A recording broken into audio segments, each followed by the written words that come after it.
Do you have some energy for a little more? Okay. Jim's question is very interesting to me because there are three different ways I look at responding for your purposes to that. One is as it relates to clients, and in our case I'm going to be specific as it relates to universities. The second as it relates to candidates in searches, and the third as it relates to building the firm.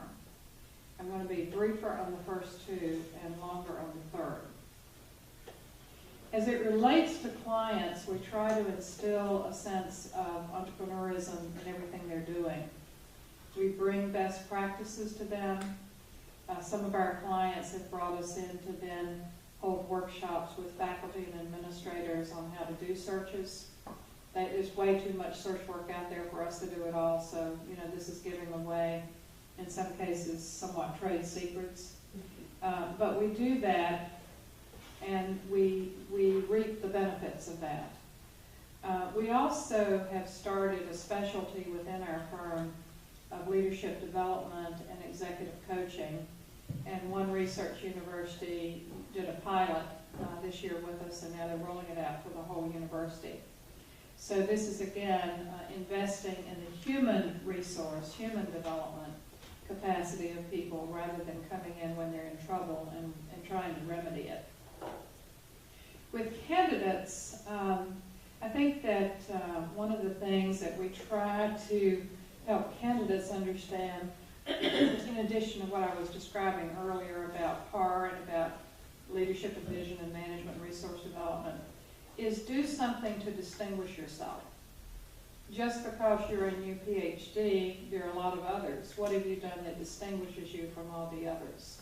So for me, that meant writing an article and having it in press before I graduated, having worked, having done a turnaround in a residence hall before I graduated. Little did I realize that turnaround would follow me through the rest of my life. So those are things that we try to help candidates with, trying to help them. Candidates will come with great substance or without. If they don't have it, they got to go get it. They'll come with interview and resume preparation skills or not. If they don't have it, we can quickly get it. So trying to help them round out the way they present themselves and what they've done. Now, in terms of the firm, we have built the firm in a very unusual way. And we started our company with $10,000. So when you start to think about, oh, well, what's a business plan? I've never done a business plan. I've got to have $200,000 to start a company or whatever. Not so. When you start to think about the journey that my colleagues have been on, where you've got to meet payroll and everything, one nice thing about executive search is it costs about 10% to run our entire company. That's an incredible margin as you think about it. And so that means that we're not having to put money out to get money in. We're getting money in to then put it out. Because when you sign a contract for executive search, the first payment is due before the work starts. So the way that the industry is structured, you don't have to have a line of credit. You don't have to have cash flow. You just do it, and it immediately runs itself.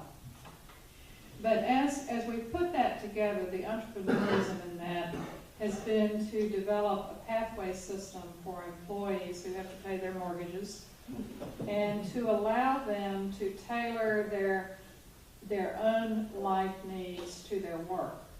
So that may sound kind of quirky to you, but actually it works quite well. So there's different roles in the firm. One is called, and our work is called Rainmaker. It means you're going out and getting business and bringing it in. Another is called consultant. It means you're actually doing the business, you're recruiting. Another is admin. You may be doing some research, for example, on a particular market. And the other, of course, is the partnership role where you're in a lead position on searches. You're basically doing client management. So instead of like other search firms where an employee has to choose this path or that, our employees can float in and out of paths. So if they want to bring business to the firm for this search, but not for this one, they may be a consultant for one and a client manager for another. If it's a year they want to put a new roof on their house, they might decide they want to do more searches rather than less. So the formula for payment has to do with the amount of work they choose to do.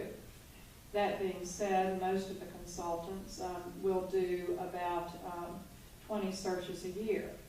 And in the industry, for example, a consultant, their base pay, this is an industry that pays a low base and a huge bonus based on productivity. So for a person who was a consultant, not a client manager, the fee in the industry would be they would be salaried at about $65,000 to $100,000 a year, and then for each search they did, they would get a big bonus on top of that. But in our work, that person would make $10,000 a search per year. So if they're doing 20 searches, they're already starting at the $200,000 mark. So as you think about it, a person can say, well, to use an example, this consultant had an illness with her mother who lives with her, needed to work less and work in a different mode but make equal money or more. We were able to accommodate that. This consultant loved searches, wanted to become a rainmaker. We were able to accommodate that. So we've allowed that fluidity based on the individual entrepreneurism and individual needs and lifestyle choices of the various people in the firm. One consultant cannot travel. She has a young child at home. She's committed to being at home with that child. She has an office in the home. So she works in that model. Another consultant loves to travel. So she's on the road almost as much as I am. I'm on the road 5 and 6 days a week. So again, they can pick and choose, and they can become their own entrepreneurs. So each person is like running their own business within a business. But there's a flexibility, as long as there's quality, there's a flexibility to accommodate that need. So as you think about it, the spirit of entrepreneurism can take you through everything you do in life. The time you know it's time to leave and change is when you're not learning something new every day. If you find yourself stagnating, if you can't reinvigorate yourself in that career, it's time to move on. Because as long as you're not learning anything new on a particular day, something's not right. So I can honestly say to you that one of the things I reflect on each day is, what have I learned today that's new? What have the candidates, the clients, the industry given to me that I would not have known without them? So learning something new every day is really important. So I'm going to stop with that and turn it back to our fearless leader.